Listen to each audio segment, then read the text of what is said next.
Hello दोस्तों, good evening. Welcome to our YouTube channel ITI exam hall 24/7 में।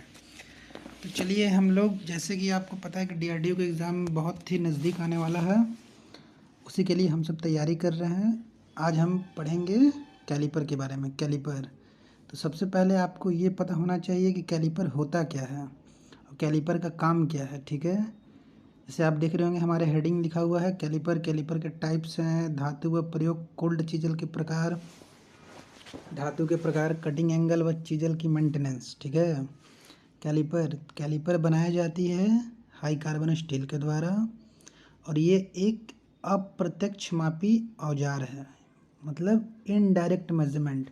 इससे हम लोग डायरेक्ट मेजरमेंट नहीं ले सकते हैं। इसे चाहे वो आउटसाइड मेजरमेंट लें या इनसाइड मेजरमेंट लें, उसको हम एक स्केल पे फिक्स कर देंगे। उसके बाद चेक करें कि इसकी जो डाया है या फिर इनर है वो क्या है, कितना उसका रीडिंग बता रही है। ठीक है, चलिए उसके ऊपर हम लोग, और सबसे बड़ी बात कि इसकी लिस्ट काउंट आपको हमेशा याद रखना है। कोई भी टूल का लिस्ट काउंट और वो किस चीज़ से बनी है वो हमेशा याद रखनी है आप है। तो इस अब देखिए फर्स्ट क्वेश्चन क्या है इसमें, निम्न में से अप्रत्यक्ष मापी यंत्र कौन सा है। ठीक है, तो अप्रत्यक्ष मापी यंत्र कौन सा है आप बताइए। Outside calliper, inside calliper, small hole gauge या फिर उपर्युक्त सभी। तो इनडायरेक्ट कौन सा होगा इसमें, इनडायरेक्ट तीनों है। ठीक है, यानी आपका इसका आंसर हो जाएगा तीनों, उपर्युक्त सभी। ठीक है, ये आपका इसका आंसर हो जाएगा। सॉरी, पेन चेंज कर लेते हैं। अब चलिए आगे की ओर हम लोग बढ़ते हैं। निम्न में से कैलिपर किस धातु की बनाई जाती है। तो कैलिपर हमेशा हाई कार्बन स्टील की बनाई जाती है। ठीक है, रॉट आयरन, अलॉय स्टील, इस सब की बनाई नहीं जाती। कैलिपर हमेशा हाई कार्बन स्टील की बनाई जाती है और उसे हम लोग हार्ड व टेम्पर करते हैं, ये भी याद रखिएगा। कैलिपर का साइज लिया जाता है, किससे लिया जाता है कैलिपर का साइज। तो कैलिपर का साइज लिया जाता है उसके, बताइए आप लोग बताइए, हमें तो पता है, पिवट पिन से पॉइंट तक कैलिपर के साइज लिया जाता है उसके पिवट पॉइंट से लेकर पिवट पिन से लेकर उसके पॉइंट तक का। ठीक है, तो यानी इसका आंसर हो जाएगा ख। चलिए अब हम लोग ऊपर की ओर बढ़ते हैं। निम्न में से कौन सा भाग कैलिपर का नहीं है।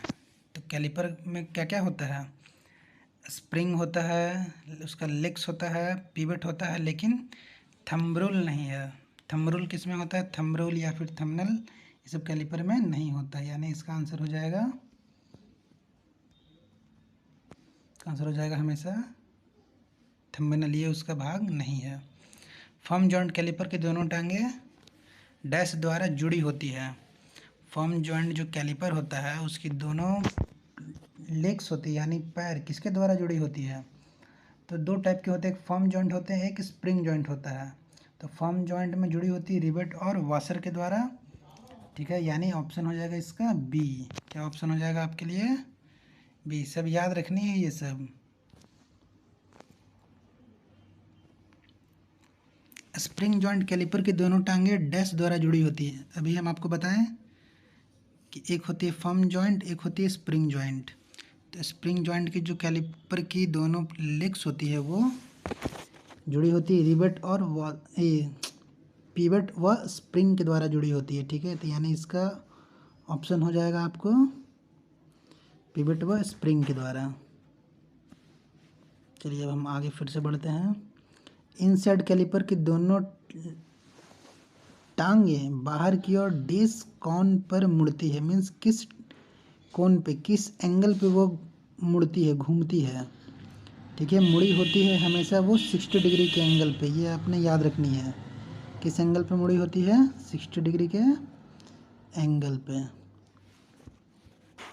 ठीक है, इनसाइड कैलिपर की दोनों टांगें किसके ऊपर मुड़ी होती है, तो 60 डिग्री के एंगल पे। चलिए पेन थोड़ी हम चेंज कर लेते हैं, सी कलर।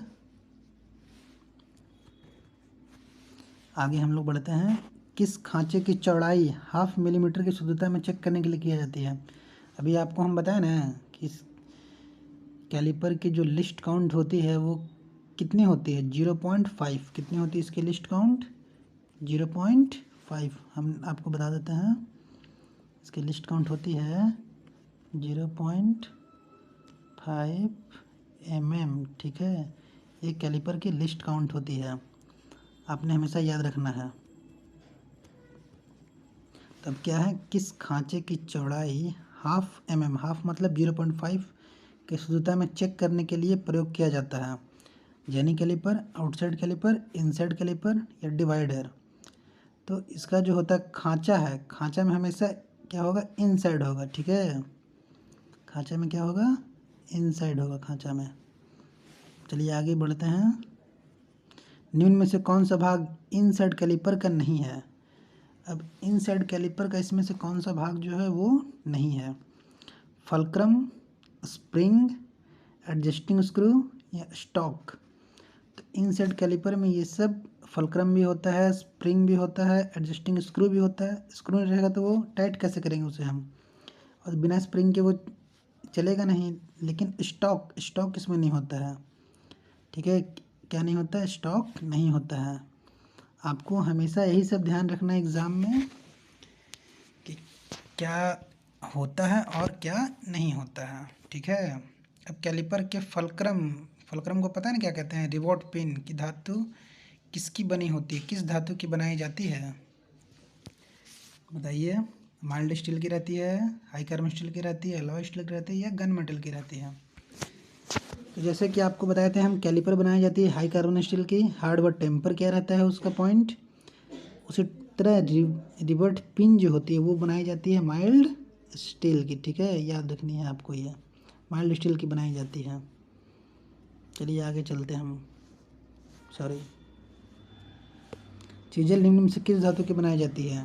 अब आ गए हम लोग चीज़ल में, क्योंकि ये भी कटिंग टूल है और बहुत इंपॉर्टेंट है कटिंग टूल में चीज़ल। सबसे पहले चीज़ल के बारे में कुछ जान लेते हैं। चीज़ल बनाई जाती है हाई कार्बन स्टील की, हार्ड व टेम्पर किया जाता है। और इसे, चीज़ल का मतलब होता है छैनी, जिसको हम लोग हिंदी भाषा में कहते हैं छैनी। आप सब अपने अपने ITI में छैनी से रॉड को काटे होंगे या हैक्सो ब्लेड्स काटे होंगे, लेकिन छैनी जो होती है देखे होंगे ना आप लोग। मिस्त्री सब छैनी को एक एंगल पे झुका के ही काटते हैं, ताकि वो ज़्यादा सीधा रखेंगे तो उसकी जो नीचे की एज रहती है, पॉइंट रहती है, वो ख़राब हो जाएगी, और ज़्यादा झुका देंगे तो वो हो जाएगी, स्लिप कर जाएगी, ठीक है। ये होती है चीज़ल। चीज़ल में बहुत तरह के होते हैं चीज़ल, काऊ माउथ चीज़ल होते हैं, बहुत तरह के होते हैं, वो हम आपको आगे अपने चैनल में बताएंगे। उससे पहले चलिए हम देखते हैं चीज़ल किस धातु की बनाई जाती है। तो अभी तो बताएं आपको, बताइए आप। चीज़ल बनाई जाती है हाई कार्बन स्टील की, ठीक है। इसे बनाई जाती है हाई कार्बन स्टील का। चीज़ल के हेड का चैम्फर कोण कितना होता है, मोस्ट इम्पॉर्टेंट क्वेश्चन है, ये आ चुका है एग्ज़ाम में, कि चीज़ल का हेड का जो चैम्फर एंगल रहता है वो कितना रहता है, बताइए। तो इसका होगा 10 से 12 डिग्री। क्या होगा इसका आंसर, 10 से 12 डिग्री। चीज़ल का जो हेड रहता है इसका एंगल रहता है 10 से 12 डिग्री। चीज़ल का वेज एंगल निम्न में से क्या होता है। चीज़ल का एक वेज, हर चीज़ का एंगल होता है, चाहे वो वेज एंगल हो गया, कटिंग एंगल हो गया, फोर्जिंग एंगल हो गया। तो उसी तरह चीज़ल का वेज एंगल बताइए क्या होता है। चीज़ल का वेज एंगल 10 डिग्री, 20 डिग्री, 20 से 30, 30 से 35 या फिर 35 से 60। तो चीज़ल का जो वेज एंगल होता है वो होता है, सॉरी, 30 से 35 डिग्री, ठीक है। चीज़ल के कटिंग एज को डैश लंबाई में हार्ड व टेम्पर किया जाता है। हम आपको बताए ना कि वो चाहे चीज़ल हो, कोई भी कटिंग टूल, चीज़ल हो, फाइल हो, कोई भी कटिंग टूल हो, चीज़ल हो, फाइल हो, हैमर हो, सबको हम लोग हार्ड व टेम्पर, सॉरी हैमर को नहीं करते हैं, चीज़ल को करते हैं, फाइल को करते हैं, और भी बहुत तरह के हैं, बताएंगे आगे आपको हम। तो बताइए चीज़ल के कटिंग एज को डैश लंबाई में हार्ड व हार्ड किया जाता है, टेम्पर नहीं पूछा है। तो क्या होगा इसका आंसर,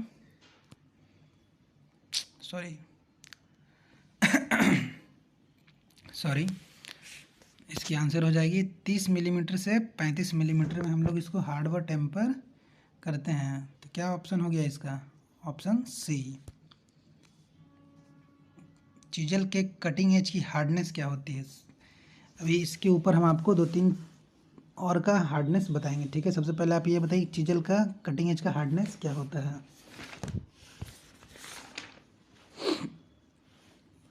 तो इसका होता है 53 से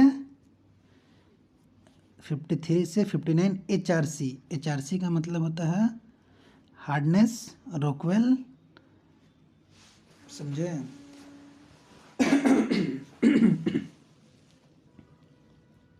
चीजल में कार्बन की प्रतिशत मात्रा कितनी होती है।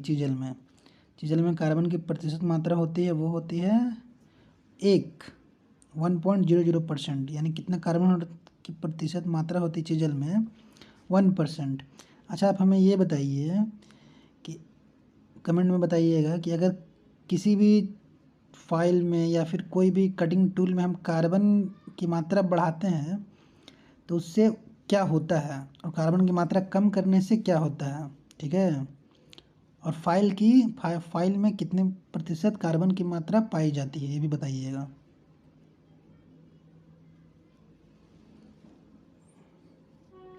चीजल में कार्बन की प्रतिशत मात्रा डैश होती है। चीजल में कार्बन की प्रतिशत मात्रा कितनी होती है, अभी तो ऊपर क्वेश्चन में बताए हैं कितना होता है, 1%। कितना होता है, 1%। चीजल की पूरी बॉडी को हार्ड व टेम्पर नहीं किया जाता है, क्योंकि चीजल की पूरी बॉडी को हार्ड व टेम्पर नहीं करते हैं, बस उसके नीचे जो जहाँ से हम कटिंग करते हैं उसको हार्ड व टेम्पर करते हैं। अब पूरी बॉडी को क्यों हार्ड व टेम्पर नहीं करते हैं, क्योंकि हार्ड टेम्पर करेंगे तो उसकी खर्च ज़्यादा आएगी और वो क्या हो जाएगी, टूट जाएगी। क्या हो जाएगी, टूट जाएगी। मशरूम हेड वाले चीजल का प्रयोग नहीं करना चाहिए, क्योंकि कार्य करते समय चीजल टूट जाएगी, हाथ से फिसल जाएगी, चोट सही स्थान पर नहीं लगेगा या छेनी मुड़ जाएगी। तो क्या होता है, चोट सही स्थान पर नहीं लगेगा। जब मशरूम जानते हैं ना क्या होता है, चीजल का ऊपर जो हेड रहता है वो हैमर की मार से वो क्या होता है, फैल जाता है। जब वो फैल जाएगा तो आप हैमर मारिएगा तो सही स्थान पर चीजल का जो पॉइंट है जहाँ कटिंग करना चाहिए वो कटिंग नहीं कर पाएगा, और इसके कारण क्या होगा, चोट सही स्थान पर नहीं लगेगा। उससे आपके हाथों पे भी चोट लग सकती है, चीजल टूट भी सकता है, बहुत तरह की बात हो सकती है, ठीक है। चलिए आगे पढ़ते हैं। चिपिंग करते समय हैमर का वजन चीजल के वजन से कितना होना चाहिए। ये याद रखिएगा, ये मोस्ट इम्पॉर्टेंट क्वेश्चन है, ये मोस्ट इम्पॉर्टेंट क्वेश्चन है, ये आ चुका है एग्ज़ाम में। चिपिंग करते समय हैमर का वजन चीजल के वजन से कितना होना चाहिए, कितना होना चाहिए, 2 गुना।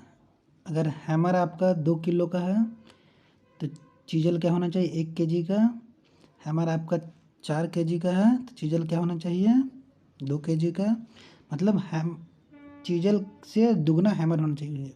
वही ना क्वेश्चन पूछा है, चिपिंग करते समय हैमर का वजन चीजल के वजन से 2 गुना होना चाहिए, ठीक है। चीजल का साइज लिया जाता है, सबसे मोस्ट इम्पॉर्टेंट क्वेश्चन, कि चीजल का साइज लिया जाता है। चीजल का साइज लिया जाता है, चीजल का साइज कहाँ लिया जाता है, देखिए चीजल ऐसा होता है, ये हो गया, ऐसे कर दिए, ये इसका हेड हो गया, ठीक है। और जब हम यहाँ से हो गया, ये यहाँ से कटिंग करता है, और जब हम लोग हैमर से यहाँ पे स्ट्राइक मारते हैं इस जगह पे, तो ये क्या होता है, फिर फैल जाता है। यही इसको कहते हैं हम लोग मशरूम हेड चीजल। और इससे क्या करेंगे, इसको बाद जब ऐसा हो जाता है, मशरूम हेड हो जाती है, तो फिर हम लोग क्या करते हैं, उसको ग्राइंडिंग करके, कटिंग करके या फिर लेथ में टर्निंग करके उसको हम लोग फिर से वापस ठीक कर देते हैं, ठीक है। तब क्वेश्चन कहते हैं 20 में चीजल का साइज लिया जाता है। चीजल का साइज लिया जाता है उसके कटिंग एज की चौड़ाई से और उसकी कुल लंबाई से। कहाँ से लिया जाता है, उसके कटिंग एज की चौड़ाई से उसकी कुल लंबाई से, ठीक है। ये हो गया आपका 20 नंबर। देखते हैं और तो नहीं है।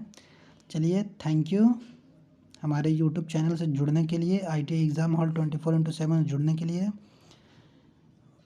हम कामना करते हैं कि आप सबों की एग्ज़ाम बहुत अच्छे से जाए। Thank you very much.